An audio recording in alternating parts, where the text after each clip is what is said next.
అనగనగా గోదావరి ఒడ్డుకు ఆనుకుని పచ్చని పొలాలతో కళకళలాడే మల్లాపురం అనే గ్రామం ఉండేది.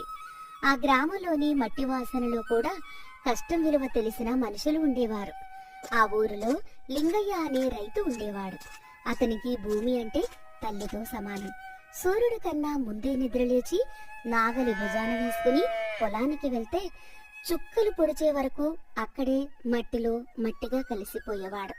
లింగయ్య ఎంత కష్టపడి పనిచేసేవాడు. అతని ఒక్కగానొక్క కొడుకు కోటి అంత బద్ధకస్తుడు. లింగయ్య భార్య శాంత భర్త కష్టాన్ని, కొడుకు బద్ధకాన్ని చూస్తూ నలిగిపోయేది. ఏమండి, కోటిగాని లేపలేదా? పొద్దునెత్తికెక్కింది. మీతో పాటు పొలానికి తీసుకెళ్ళండి. లేపాను శాంత, లేపాను. ఒంట్లో నలతగా ఉంది, ఈ ఒక్క పూటకు వదిలేయి అంటాడు.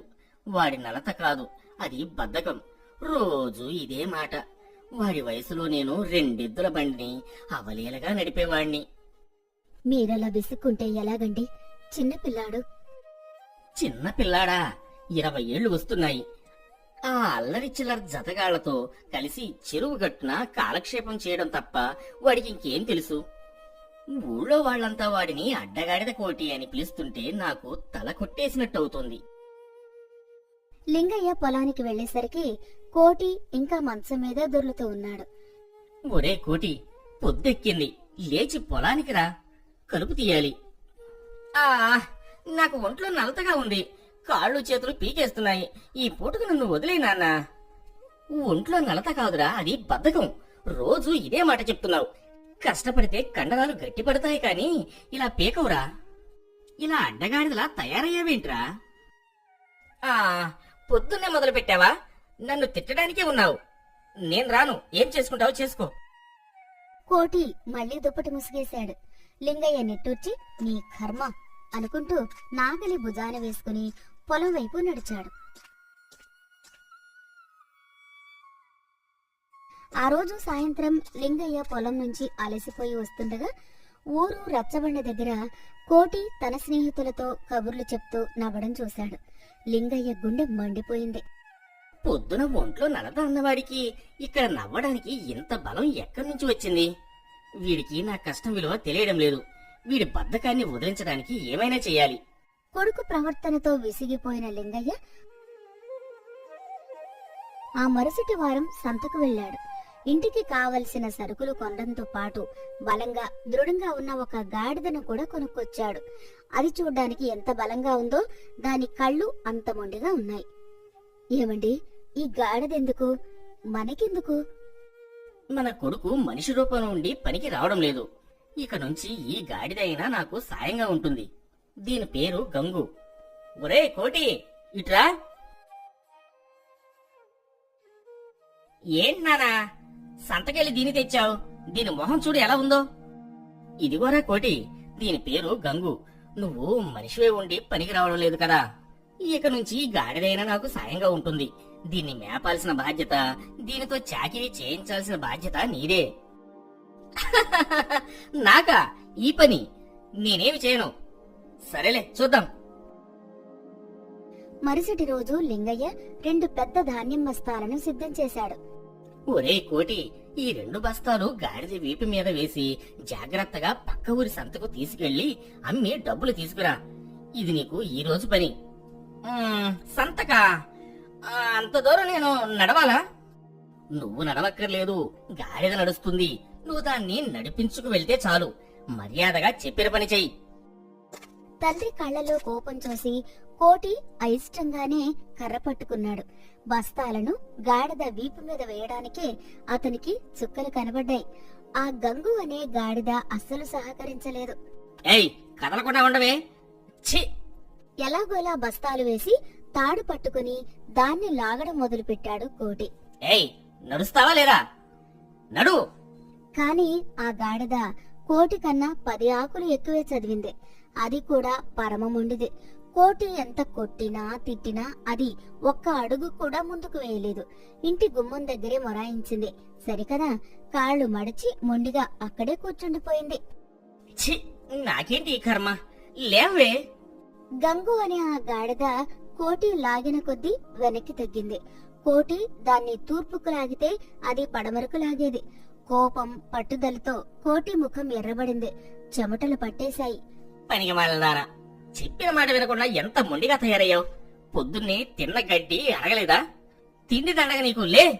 కోటి అరుపులకు గాడిద మొండితనానికి చుట్టుపక్కల వాళ్లు పోగయ్యారు. అప్పుడే అటుగా వెళ్తున్న ఊరి పెద్ద రంగయ్య ఇదంతా చూసి నవ్వాడు. రంగయ్య అంటే ఆ ఊరిలో అందరికీ గౌరవం. ఎండనక వాననక లింగయ్య పడే కష్టం, కోటి చేసే అల్లరి రెండూ తెలిసినవాడు. యారా కోటి, ఏమైంది? సంతకు బయలుదేరినట్టున్నావు. ఇంకా ఇక్కడే ఉన్నావేంటి? చూడు తాత, ఈ అడ్డగాడిద అస్సలు మాట వినడం లేదు. సంతకు టైం అవుతుంటే ఇక్కడే కూర్చుంది. ఉదయం నుంచి నా ప్రాణం తీస్తుంది. చిత్రంగా ఉంది. భలే వింత చూస్తున్నానే. నవ్వడానికి తాత, ఇక్కడ నా పని ఆపక చూస్తుంటే. ఏం లేదురా కోటి, ఊరంతా నిన్ను అడ్డగాడిద కోటి అంటారు. ఎందుకంటే మీ నాన్న చెప్పిన పని ఒక్కటి చేయవు. పొలం రమ్మంటే రావు. చెప్పిన దానికి వ్యతిరేకంగా చేస్తావు.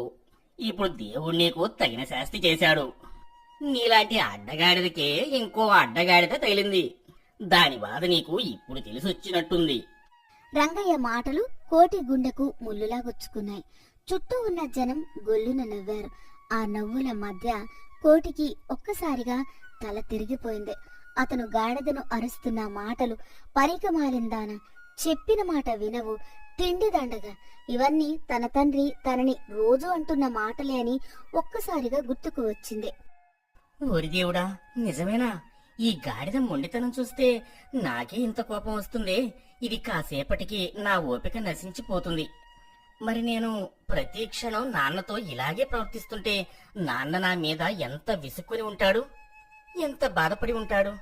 నాన్న పడే బాధ అనుభవించే నరకం ఇదే కదా. నేను కూడా నాన్న పాలిట ఒక అడ్డగాడిదనే. ఆ క్షణం కోటికి జ్ఞానోదయమైంది. తన తప్పు తను తెలుసుకున్నాడు. తను ఎంత పెద్ద తప్పు చేస్తున్నాడో అర్థమైంది. సిగ్గుతో పశ్చాత్తాపంతో అతని కళ్ళు చెమ్మగిల్లాయి. చుట్టూ ఉన్న జనం నవ్వులు అతనికి వినిపించడం లేదు. వెంటనే గాడిద దగ్గరికి వెళ్లి దాన్ని కొట్టడం మానేసి ప్రేమగా నిమిరాడు.